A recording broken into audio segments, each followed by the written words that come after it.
Hey, good morning. Welcome to the cave. And hopefully everyone's having a great morning. Just dropped the kid off.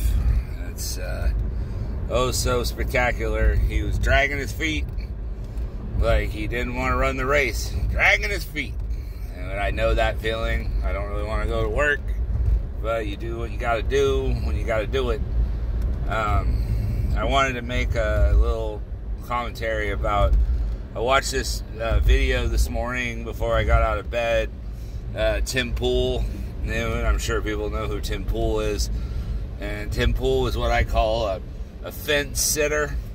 He never wants to go conservative, never wants to go too liberal. He wants to sit on the fence and try to please everyone. And it's not going to happen. People will lean one way or the other, unfortunately, whether you like it or not, even though the left-right paradigm is created to divide us, and realistically, everyone's getting fooled in some way or another. You know, I don't, obviously, you know, I don't support the current scenario at all, but I still had issues with the other scenario, but I'll take that a million times over because shit was cheap. And goods and services was cheap. And we weren't into war. We're talking all kinds of shenanigans in the news. You need, you know, the person that runs the show, you know, the puppet, the figurehead, needs to be strong, you know, not soft and limp-wristed. I don't care if that offends you, you know, too bad. Get over it. But the video was this woman who was 36 years old crying about, I don't have any children. I used to be married, but now I'm not, which would have been a perfect opportunity for her to have children, that she was married. And she, you know, doesn't have many eggs left. It's almost empty. And she's not going to have a family. And she drank the Kool-Aid. You know, follow your career and the family will just come. Like, oh, you have to be perfectly ready to raise a kid. Dude, I struggle financially.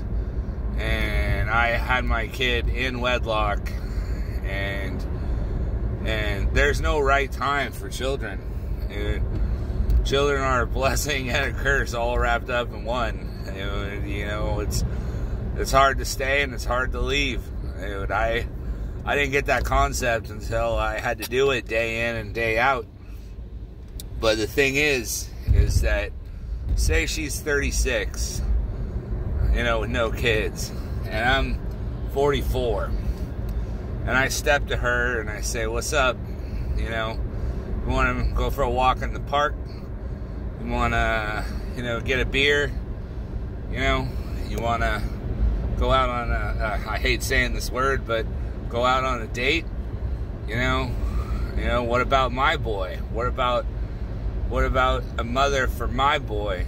He never even knew her at all, you know? And they're sitting here talking about, oh, I can't have any kids, da-da-da-da-da. You know, because they're sad because they believe the lie. And if I tried to be like, hey, well, you know, he needs a feminine influence,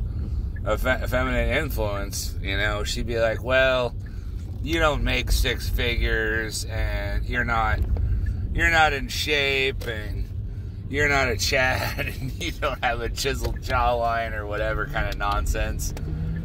And so it's hard for me to have sympathy, you know? It's hard for me to be sympathetic. I mean, I watched his mother just throw her life away.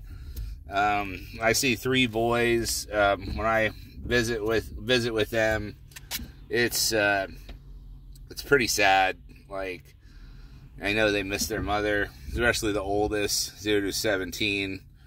Who they were 6 and 2 when I came into the picture, and I've been trying to meet up with them on their birthdays and trying to keep it going. So I don't know why people would run away from family. Family is the building block of society, dude. It's how good values, morals, ethics, and principles should stay.